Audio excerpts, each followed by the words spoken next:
مرحبا. بدي أحكي اليوم عن المغتربين في بلاد الغرب. طبعا بدي أحكي عن المغتربين يلي هن بيختلفوا بعاداتهم وتقاليدهم ببلادهم الأصلية بوطنهم الأم عن بلاد الغرب، يعني مختلفين تماما بطريقة اللباس والعلاقات مع بعض الناس مع بعض البعض، رجل وامرأة إلى آخره. فأنا حسب هيك رؤيتي طبعا، ورؤيتي ليست يعني إنه شيء منزل، بالتأكيد أنا قد أخطئ وقد أصيب، بس هيك رؤيتي حبيت إني أعرضها لكم وأنتوا بتقولوا لي صح أو خطأ. هلأ أنا صنفت المغتربين هون بالغرب إلى 3 أقسام. أول قسم هو يلي بحاله، يعني أنت بحالك وأنا بحالي، أنا إلي عاداتي وتقاليدي محافظ عليها وأنت إلك عاداتك وتقاليدك مالي علاقة فيك، يعني فهدول خلص هدول معتدلين. وفي فئة تانية إنه هن أول ما بيوصلوا لهون بيكونوا يعني كتير بينفتحوا على الغرب، وبيحاولوا ينسوا عاداتهم وتقاليدهم ويتبعوا تقاليد الغرب بكل شيء، باللباس بالعلاقات، إنه هيك بيحبوا بيلاقوا هاي الحرية هاي الأنسب لإلهم، ويمكن حتى بيتحرروا أكثر من الغرب يعني.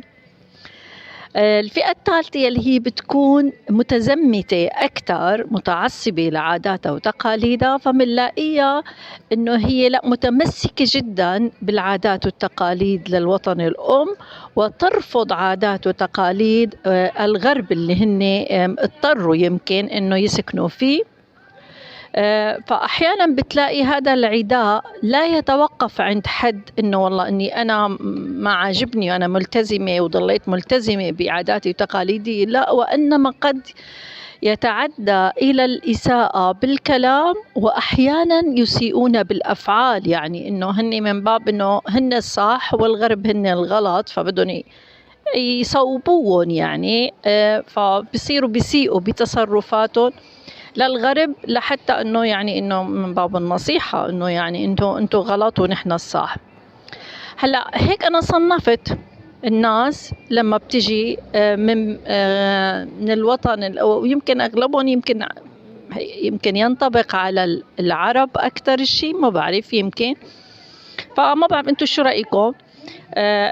إذا كنتوا أنتم مغتربين يعني ببلاد الغرب، من أي صنف؟ إذا بتحبوا تحكوا طبعا رأيكم وعن حالكم، وإذا ما بتحبوا تحكوا عن حالكم يعني أو ما نكون مغتربين، فقولوا لنا أي صنف هو الأفضل إنه نحن نتمسك فيه، الأول أو الثاني أو الثالث.